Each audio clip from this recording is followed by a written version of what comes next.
Hello and welcome to InSight. I'm Mary Louise Van Natta. Wendy Brokaw, my partner in crime and my colleague on InSight, is on assignment today.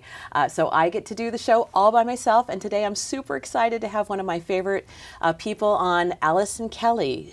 Allison is the CEO of Liberty House Child Abuse Assessment Center and is here with us today to talk about some really great programs. Thank you, Mary Louise. It's so great to see you and be here again. And congratulations. I understand your program has received awards, and that's just awesome. Well, I don't want to say anything, but you were our first guest. So you kicked it off and really have helped make this show something special. So thanks. We're very proud of it. This is a wonderful service CCTV does for the community. Talks about our great nonprofits.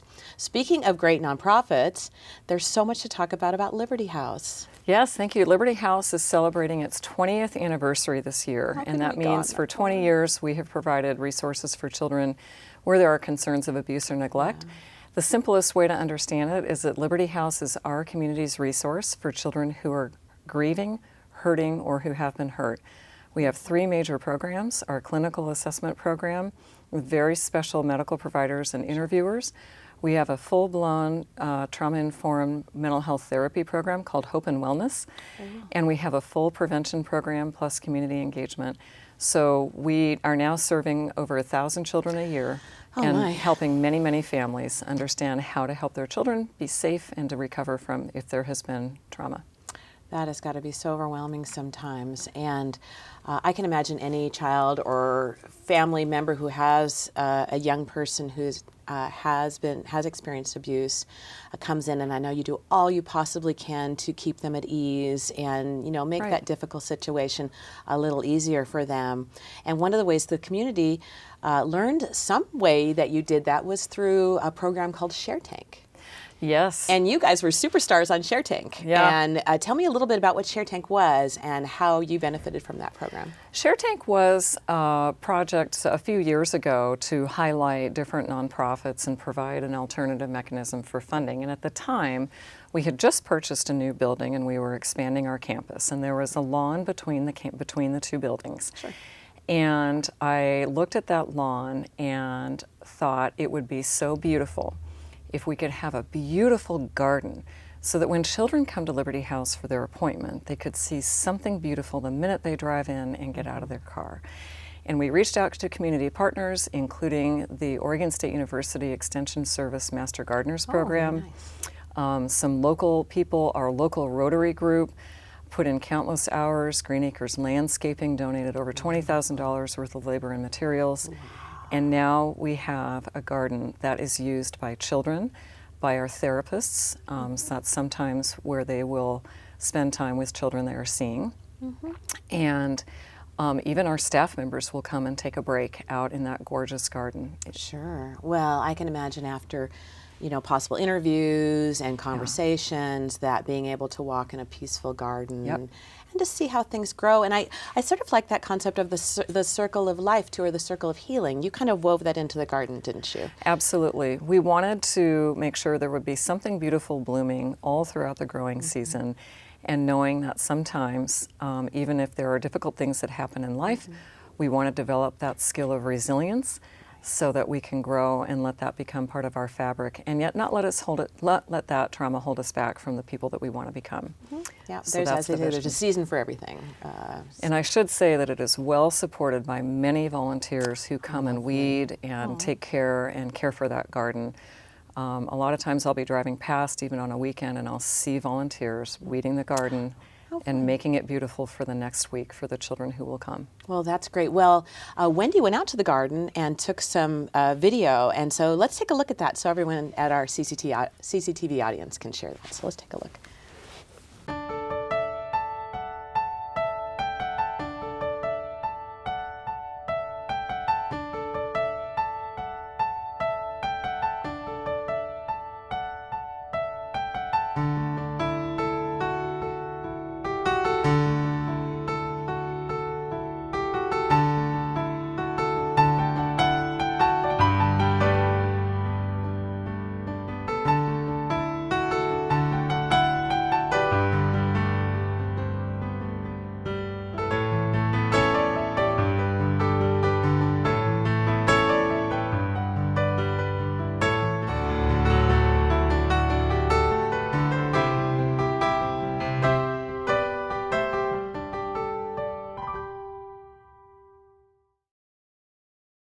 Oh my goodness, that is so lovely. You must be so proud of that. I am really proud of that. So what kind of stuff did we see there? All of the different varieties of flowers were specially picked by those master gardeners from Oregon State University. So it's a combination of perennials and bulbs and climbers and, daisies, everything just really designed to make people smile, and it does. Beautiful. And also, it's beautiful early in the morning, and it's beautiful at dusk when the light hits it in just different ways. And I think that helps us know that sometimes even when a day looks gray, we see things in different light, and we see beauty in different ways. And I think that's a great metaphor for life, right? So sometimes even when life has been a little bit gray, we can still appreciate the beauty, especially when we have good people in our lives helping us to heal and recover. Well, we're awfully thankful for you and the staff that works so hard with these children. And unfortunately, child abuse and neglect has not gone away. Right. There's much to do in our local community. Tell me a little bit about what else Liberty House is doing or dreaming of to continue to raise the issue of child abuse and hopefully minimize the impact on folks. Yeah, thank you for the question. Our initial program, our clinic, which is a medical clinic for providing specialized assessments, is still going strong. We added 3 years ago a trauma-focused therapy program called Hope and Wellness. We started with 1 therapist, and soon we had 3, and then we had 5, and now we just hired our 9th therapist. Great. And our board of directors agreed with our recommendation to begin providing trauma-focused therapy for adult survivors of childhood trauma. And so we really had a new way of supporting the parents of children who might be in therapy and spreading that healing so that we can heal the whole family. Because maybe if you've experienced abuse as an adult, you need to learn a new way of processing that and living, I'm assuming. Cause that can be part of it. Also, many people, I don't think we all understand just how widespread childhood trauma has been over the years. We're just now learning that. So many parents themselves might have experienced childhood abuse in any of its forms and never said anything to anybody. And so if they see their child going through the same thing, it can trigger a lot of shame. And shame is a good thing to start with. We start rewriting. And not wanting to talk about it, so Right. we're trying to Right. We get people to rewrite speak that about it. story to say, no, that was not your fault, and it's nothing you have to feel responsible for, and here's how we get to a healthier way to understand what you've been through. What a great way to take care of the whole family. Yep. That's super important. So what else have you been? There's a new dynamic that we are really becoming more aware of. It's been around ever since the launch of the camera phone, and that is the way that humans communicate with each other via text and picture sending and things like that, specifically children and youth. It's no secret that a habit has formed, children and youth sending nude pictures of themselves.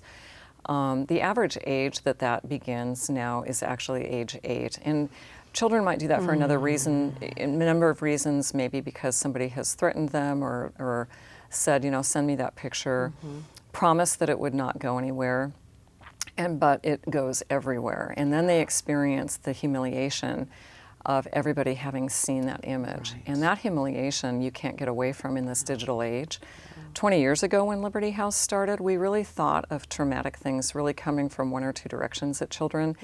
Now, in 2019, children experience trauma from every direction, 24/7. And we're seeing that in greater incidence of youth contemplating self-harm, even suicidal ideation and completed suicides. And so we're really trying to heal the trauma in the community by giving parents and children resources and hope and ways to make different choices that will protect them. So important. Yeah. This issue really interests me. And I'm wondering can we schedule some time for you to come back and talk with us really in detail about that? Because this is health, mental health, community policing, educating parents on what flexibility they have, because I'd really like to explore that more. Can we do that? Well, I would love that opportunity. We have convened focus groups and work groups, and we have an active project. We've been working on this for 18 months, and we have some solutions, which we're excited about. Good. I want to hear all about those, so let's schedule that soon. So if folks want to get involved with Liberty House, support Liberty House, what ways can they do that, and how can they find out about that? The easiest way to get involved is to visit our website at libertyhousecenter.org. Okay.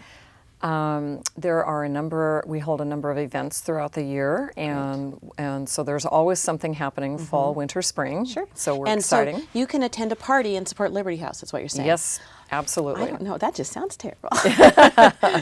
And you've been to many of our just a parties. few. And so, yeah, and so it's a nice way. We also know that many people find a lot of joy in connecting with our mission. It feels good to be able to put really amazing positive things in the lives of children. Right. So that's one way. There are always little things that we could use, donations, and there's a wish list on the website. Well, so if you just feel like you want to give something tangible, you know, the toys or the snacks and all of that, Right. anything that you can help take the burden off the nonprofit would be fantastic. So Absolutely. That's great. Right. So if in the off chance someone's watching the show on YouTube or on CCTV today and they do have concerns about child abuse or neglect, what should they do? That's a really important question. And so first of all, because it's so widespread, we always want to make sure that, you know, these are messages with no shame. Right. It's never, when somebody does something to you, that's not your fault. If anybody feels that there may be a child that they're concerned about, they should call the Oregon Department of Human Services Child Abuse Hotline. Okay. And that number is toll-free, 855-503-7233. And they have very highly trained, very empathetic people who will... And so that's a safe place to call. That's a safe place That's to call. not going to get anyone into Right. trouble. It's just for you to share and learn, and you could save someone's life and their future by doing that. You can So absolutely save lives. That's wonderful. Well, your mission touches me deeply, and we're so proud here on InSight to have you here. I hope you'll come back soon. Thank you. I would love Okay. to. Thank you, Mary Louise. Wonderful, and thank you for joining us on InSight. And I'm Mary Louise Vanata, and thank you for joining us on InSight today, and we'll see you next time.